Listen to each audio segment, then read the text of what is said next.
राधे राधे, हरे कृष्णा। कैसे हो आप सभी लोग? आशा करती हूँ आप सभी परम मंगल में होगे, स्वस्थ होगे, अच्छे होगे। सबसे पहले आप सभी को कार्तिक पूर्णिमा की अनंत और अनंत शुभकामनाएं। कार्तिक पूर्णिमा से साल की सबसे बड़ी पूर्णिमा बोली जाती है और इस पूर्णिमा को देव दिवाली के नाम से संबोधित किया जाता है। एक बात बताऊं, पूर्णमासी का व्रत वैसे ही सब कुछ संपूर्ण कर देने वाला होता है। पूर्णमासी का जो व्रत इस बार रखा जा रहा है वो 15 नवंबर को रखा जा रहा है। पूर्णमासी के व्रत में माता लक्ष्मी की पूजा का विशेष प्रावधान होता है। पूर्णमासी के व्रत में भगवान शिव की पूजा का विशेष प्रावधान होता है। पूर्णमासी के व्रत में सत्यनारायण की पूजा का विशेष प्रावधान होता है। पूर्णमासी के व्रत में भगवान विष्णु की पूजा का विशेष प्रावधान होता है। पूर्णमासी के व्रत में चांद देवता की पूजा का भी विशेष प्रावधान होता है।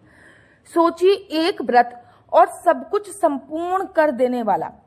कार्तिक पूर्णिमा के दिन लक्ष्मी पूजन अत्यधिक शुभ माना जाता है। और वैसे भी इस बार जब कार्तिक की पूर्णिमा पड़ रही है ना, तो ये दिन शुक्रवार पड़ रहा है 15 तारीख को। इस दिन लक्ष्मी पूजन का जो शुभ मुहूर्त है ना, वो रात को 11:30 से देर रात 12 बजे के आसपास है। मतलब आधा घंटे का टाइम मिल रहा है। ये जो इस टाइम पे विशेष पूजा अर्चना वंदना की जाती है ना, इससे अत्यंत ज्यादा धन की प्राप्ति होती है। कार्तिक पूर्णिमा पर एक बार मैं आप लोगों को बता देती हूँ कि राहु टाइम जरूर देख लीजिए।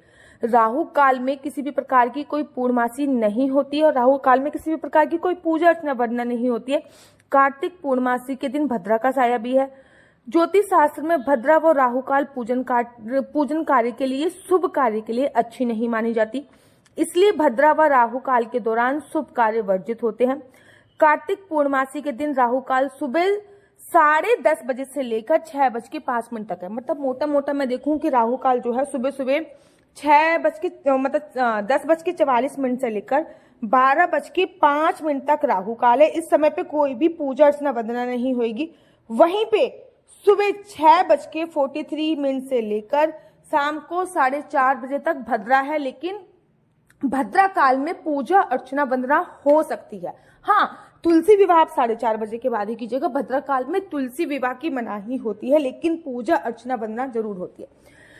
कार्तिक स्नान का ना इतना महत्व है, कई भक्त कार्तिक स्नान करते हैं, यानी प्रतिदिन सूर्य उदय से पूर्व ब्रह्म मुहूर्त में पवित्र नदी में जाके स्नान करना होता है। अगर नदी में स्नान करना संभव ना हो तो घर पे भी स्नान कर सकते हैं। कार्तिक स्नान का प्रारंभ शरद पूर्णिमा से होता है। इसका समापन कार्तिक पूर्णिमा पे होता है। और अगर आप कार्तिक पूर्णिमासी पे गंगा स्नान, यमुना स्नान करते हैं तो अत्यंत ज्यादा फलों की प्राप्ति आपको होती ही होती है। कार्तिक पूर्णिमा का महत्व मैं बता देती हूँ। कार्तिक पूर्णिमा के दिन दीपदान का विशेष महत्व है। मान्यता है कि इस दिन माँ लक्ष्मी का विधि विधान से पूजा कर अक्षत पुष्प अर्जित कर पुण्य की प्राप्ति होती है। इस दिन तुलसी पूजा करने से अत्यंत अधिक पुण्य की प्राप्ति होती है। कोई कोई लोग तो तुलसी विवाह भी इसी दिन कराते हैं। मैं भी इस वर्ष तो तुलसी विवाह मैं इसी दिन करा रही हूँ। वैसे मैं तुलसी विवाह द्वादशी वाले दिन कराती हूँ। पूर्णमासी तिथि जो है वो 15 नवंबर को सुबह 6:19 से प्रारंभ होगी। अगले दिन 16 नवंबर को सुबह सुबह ही, मतलब 2:30 बजे के आसपास खत्म हो रही है। सुबह सुबह मतलब ये समझ लीजिए 15 तारीख की देर रात को पूर्णमासी खत्म हो जाएगी। कार्तिक पूर्णिमा का जो व्रत रखा जाएगा वो व्रत भी आपका 15 नवंबर को रखा जाएगा। कार्तिक पूर्णिमा स्नान दान का जो समय है, कार्तिक पूर्णमासी के दिन स्नान का जो मुहूर्त निकल के आया है वो 4 बजे निकल के आया है। और दान आप कभी भी कर सकते हैं। हाँ, देव दिवाली का समय मैं आपको बता देती हूँ। शाम को 5:10 से लेकर 7:30-8 बजे तक आप देव दिवाली संपूर्ण तरीके से मना सकते हैं। बहुत अच्छा रहता है इस टाइम पे देव दिवाली बनाना। बहुत ज्यादा सर्वोत्तम फलों की प्राप्ति होती ही होती है। कार्तिक पूर्णिमासी के दिन दीपदान का विशेष महत्व होता है। माता लक्ष्मी की विधि विधान से पूजा कर आप दीपदान अवश्य कीजिए। कार्तिक पूर्णिमासी पे कम से कम 15 दीपक, ज्यादा से ज्यादा आप कितने भी दीपक प्रज्वलित कर सकते हैं, लेकिन कम से कम 15 दीपक तो प्रज्वलित कीजिए। कार्तिक पूर्णिमा के दिन माँ लक्ष्मी को प्रसन्न करने के लिए चंद्रमा को अर्घ्य देना चाहिए। धन की देवी माँ लक्ष्मी की कृपा पाने के लिए पीपल के पेड़ की पूजा करनी चाहिए। कार्तिक पूर्णमासी के दिन मुख्य द्वार पर दीपक जलाना चाहिए। इस दिन पवित्र नदी में स्नान करके और दीपक जलाने से आप लोगों के घर की आर्थिक स्थिति सुधरती है। सुबह सुबह ब्रह्म मुहूर्त में 5 बजे से लेकर 6 बजे तक पूजा कीजिए, बहुत अच्छा है। अभिजीत मुहूर्त 11 बजे से लेकर 12:30 बजे तक भी पूजा कर सकते हैं, वो भी अच्छा है।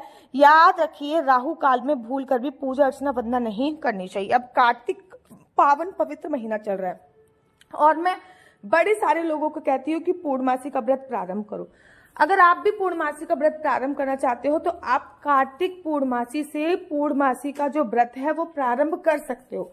एक तो कार्तिक पूर्णमासी से पूर्णमासी का व्रत प्रारंभ किया जाता है, दूसरा माघ मास की पूर्णमासी से भी पूर्णमासी का व्रत प्रारंभ कर सकते हैं, चैत मास की पूर्णमासी से भी पूर्णमासी का व्रत जो है प्रारंभ कर सकते हैं। पूर्णिमा का व्रत रखने के बाद जीवन में कुछ भी अधूरा नहीं रहता। धन प्राप्ति के लिए पूर्णमासी का व्रत, संतान प्राप्ति के लिए पूर्णमासी के व्रत, चंद्रमा को स्ट्रांग करने के लिए पूर्णमासी का व्रत, घर प्राप्ति के लिए पूर्णमासी का व्रत। अगर मैं ये कहूं कि ये बड़ा चमत्कारी व्रत होता है तो कोई अतिशोक्ति नहीं होती, लेकिन पूर्णमासी का व्रत रखने से पहले कुछ बातों का ध्यान रखना है। जैसे कि पूर्णमासी का व्रत 33 की संख्या में रखा जाता है, अर्थात 3 साल का संकल्प लेके पूर्णमासी का व्रत रखा जाता है। महीने में एक ही पूर्णमासी आती है तो 33 व्रत आपको रखने होते हैं। पूर्णमासी के व्रत में नमक खाने की मनाही होती है। पूर्णमासी का जो व्रत होता है उसमें मीठा खाया जाता है। पूर्णमासी का व्रत चांद को अर्घ देकर ही पूर्णमासी का व्रत खोला जाता है। कहीं कहीं भी जगह पे क्या होता है कि चांद जो होता है वो विजुअल नहीं होता, अर्थात दिख नहीं रहा होता। आप मानसिक चांद को धारण करके पूजा अर्चना वंदना कर सकते हैं। याद रखिए, पूर्णमासी के व्रत में हमेशा खीर बनानी चाहिए। लोग केवल शरद पूर्णिमा वाले दिन खीर बना के बात खत्म कर देते हैं, ऐसा नहीं होता। हर पूर्णमासी पे खीर बनाने का विशेष और विशेष महत्व होता है और हर पूर्णमासी पे खीर खाई भी जाती है। पूर्णमासी का व्रत प्रारंभ करना चाहते हैं तो आप कार्तिक पूर्णमासी से पूर्णमासी का व्रत अवश्य प्रारंभ कीजिए। कार्तिक पूर्णमासी पे तो विशेष ही महत्व होता है। 15 दीपक अवश्य जलाइए, भगवान शिव की पूजा कीजिए, भगवान विष्णु की पूजा कीजिए, माता लक्ष्मी की पूजा कीजिए, चांद की पूजा कीजिए, देव दिवाली जरूर बनाइए। घर में दीपावली से भी बड़ा जो होता है ना वो होती है देव दिवाली, मतलब जिसमें देवता पृथ्वी लोक पर आते हैं और पूजा अर्चना वंदना करते हैं। मतलब पृथ्वी लोक पर आकर देव दिवाली बनाते हैं, दीप जलाते हैं। आप लोगों की दिवाली 15 दिन पहले गई है और अब देवताओं की दिवाली आने वाली है। देवताओं के साथ दिवाली बनाने का सौभाग्य बहुत कम लोगों को मिलता है, तो देवताओं के साथ दिवाली बनाइए, दीप जलाइए, घर में दीप दान कीजिए, कार्तिक स्नान कीजिए। उसकी बहुत बड़ी महिमा कही गई है। कार्तिक का आखिरी दिन है पूर्णमासी, प्लीज इसको व्यर्थ मत गवाइए।